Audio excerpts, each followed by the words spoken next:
দাদাবাবু, চলে এসেছি। কেমন আছেন আপনি?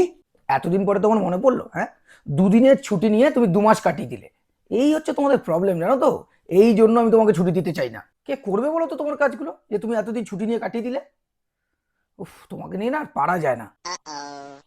যাই হোক, আমরা ভালো আছি। তুমি কেমন আছো? আমি ভালো আছি।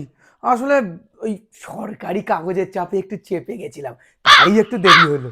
তুমি বাঙাল ভাষা ছেড়ে এরকম নর্মাল ভাবে কথা বলছো কেন? আসলে দাদাবাবু, আহ, শিখেই নিলাম এই ভাষাটা। কারণ ওই আমার ভাষায় কথা বললে যদি পাশের দেশে পাঠিয়ে দেয়, তাই জন্য। না রাম কাকা, এই বাংলা যতটা আমাদের ততটাই তোমাদের। তুমি নির্দ্বিধায় তোমার ভাষায় কথা বলতে পারো, কেউ তোমায় বাংলাদেশে পাঠাতে পারবে না। একদম ভয় পেও না রাম কাকা। আপনার মতো যদি পৃথিবীর সব মানুষ হতো, তাহলে কি ভালো না হতো। তবে হ্যাঁ, একজন আছে যে আমাদের মতো গরিবদের কথা ভাবে। কে সে?